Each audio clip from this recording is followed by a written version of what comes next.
BJP जब भी फंसती है कांग्रेस को घेरने की कोशिश करती है, लेकिन कांग्रेस को घेरना हर बार बीजेपी के लिए ही मुसीबत बन जाता है। और ऐसा ही इस बार भी हुआ, जब मोहन भागवत का बचाव करने के लिए बीजेपी ने जनता का ध्यान भटकाने के लिए कोशिश की, लेकिन बीजेपी का यह दांव उन पर ही उल्टा पड़ गया।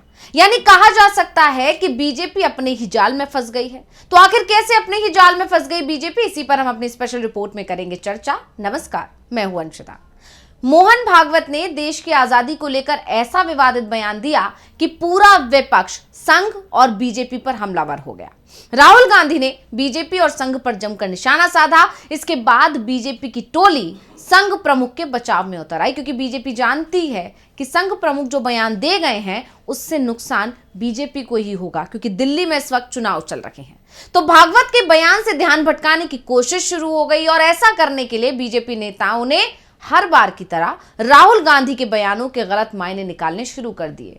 ये भी कह सकते हैं कि तोड़ मरोड़ कर बयान उनके पेश किए जाने लगे, लेकिन बीजेपी की ये कोशिश नाकाम साबित हुई है। तो अब सबसे पहले तो आपको राहुल गांधी का वो बयान बता देते हैं जिस पर बीजेपी ने उन्हें घेरने की कोशिश की थी। उसके बाद बीजेपी को कैसे कांग्रेस ने घेर लिया और कैसे कांग्रेस ने बीजेपी की साजिश का पर्दाफाश कर दिया और कैसे उसकी पोल खोल दी, इस पर भी आगे चर्चा करेंगे। तो क्या बोले थे राहुल गांधी, पहले सुन लेते हैं। That do not think that we are fighting a fair fight. There is no fairness in this. If you believe that we are fighting a political organization called the BJP, that we are fighting a political organization called the RSS, you have not understood what is going on. The BJP and the RSS have captured every single institution of our country. We are now fighting the BJP, the RSS and the Indian state itself. अब क्योंकि राहुल गांधी का ये बयान अंग्रेजी में था, इसलिए हम आपको इसका हिंदी अनुवाद भी बता देते हैं। तो राहुल ने कहा है कि ये मत सोचो कि हम निष्पक्ष लड़ाई लड़ रहे हैं, इसमें कोई निष्पक्षता नहीं है। अगर आप मानते हैं कि हम बीजेपी आरएसएस नामक राजनीतिक संगठन से लड़ रहे हैं तो आप समझ नहीं पाएंगे कि क्या हो रहा है। बीजेपी और आरएसएस ने हमारे देश की हर एक संस्था पर कब्जा कर लिया है। अब हम भाजपा, आरएसएस और भारतीय राज्य से ही लड़ रहे हैं। यही नहीं, राहुल गांधी ने प्रधानमंत्री नरेंद्र मोदी पर भी निशाना साधा था और कहा था कि वो दलितों, अल्पसंख्यकों, पिछड़ी जातियों और आदिवासियों का मुंह बंद करके देश की आवाज को कुचलना चाहते हैं। राहुल के बयान पर बीजेपी ने सवाल उठाते हुए कहा कि राहुल भारत के खिलाफ लड़ रहे हैं।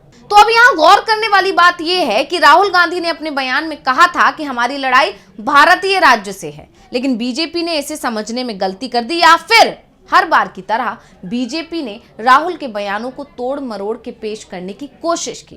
क्योंकि राहुल के इस बयान पर बीजेपी की तरफ से प्रचार शुरू हुआ है कि राहुल भारत सरकार से लड़ने की बात कह रहे हैं। यह दावा किसी और का नहीं बल्कि बीजेपी के अध्यक्ष जेपी नड्डा का है। तो उन्होंने बाकायदा एक ट्वीट करके राहुल गांधी पर निशाना साधा है। उन्होंने लिखा है कि राहुल गांधी की ये स्पष्ट रूप से कहने के लिए प्रशंसा करता हूं कि वो इंडियन स्टेट से लड़ रहे हैं। ये कोई सीक्रेट नहीं है कि राहुल गांधी और उनके इकोसिस्टम के अर्बन नक्सल और डीप स्टेट के साथ घनिष्ठ संबंध हैं, जो भारत को बदनाम करना, अपमानित करना और बदनाम करना चाहते हैं। तो सबसे बड़ी बात तो यह है कि राहुल के बयानों ने बीजेपी खेमे में इतनी खलबली मचा दी है, बीजेपी इतना बौखला गई है कि खुद जेपी नड्डा को बचाव में आना पड़ा और राहुल गांधी पर हमला बोलना पड़ा। इससे ही पता चलता है कि कैसे बीजेपी जनता का ध्यान भटकाने की कोशिश करती है, लेकिन कांग्रेस ने एक बार फिर सबूत पेश करके बीजेपी की कोशिशों पर पानी फेर दिया। कांग्रेस प्रवक्ता सुप्रिया श्रीनेत ने बाकायदा एक ट्वीट करके बीजेपी को खूब खरी खोटी सुनाई है। उन्होंने लिखा कि मूर्ख भाजपाइयों, जरा सा गूगल कर लेते तो देश और स्टेट में अंतर पता चल जाता। स्टेट तुम्हारी निकम्मी सरकार है, तुम्हारी निरंकुश एजेंसियां हैं जो संघियों से भर चुकी हैं, और 100% हमारी लड़ाई इनसे है जो हम पूरी शिद्दत से लड़ेंगे और जीतेंगे। इसके साथ ही सुप्रिया श्रीनेत ने एक तस्वीर भी साझा की थी जिसमें आर्टिकल 12 को उन्होंने डिस्क्राइब किया हुआ है।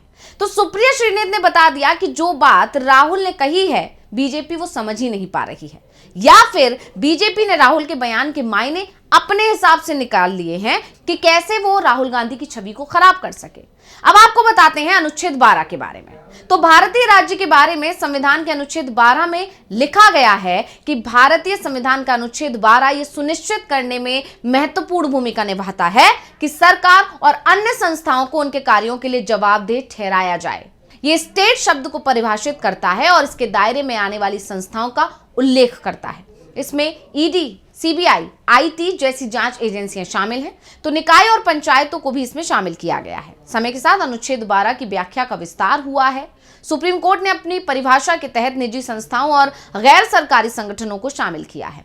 इससे नागरिकों को ऐसे निकायों को जवाबदेह ठहराने का रास्ता मिल गया है। इससे उन्हें अपने मौलिक अधिकारों के किसी भी उल्लंघन के लिए न्याय पाने में मदद मिली है। यानी साफ है, अगर कोई व्यक्ति ये कहता है कि कोर्ट के फैसले में उसे न्याय नहीं मिला, तो ये नहीं माना जाएगा कि उसने कोर्ट के खिलाफ जंग छेड़ दी है। राहुल ने जो कहा वो भारतीय राज्य के बारे में कहा था, भारत या भारत सरकार के खिलाफ लड़ाई की बात उन्होंने नहीं की थी, जैसा कि जेपी नड्डा कह रहे हैं या कहने की कोशिश कर रहे हैं या जनता तक एक गलत मैसेज पहुंचाने की कोशिश कर रहे हैं। इस सब से साफ हो जाता है कि बीजेपी एक झूठा नैरेटिव सेट करने की कोशिश कर रही है। दरअसल राहुल गांधी ने कांग्रेस के मुख्यालय के उद्घाटन के दौरान बीजेपी और आरएसएस पर जमकर निशाना साधा था।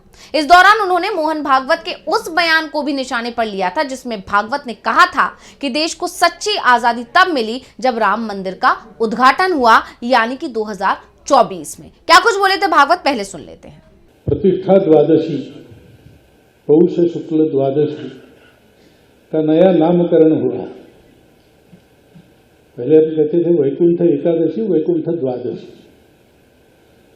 अब उसको प्रतिष्ठा द्वादशी कहना है,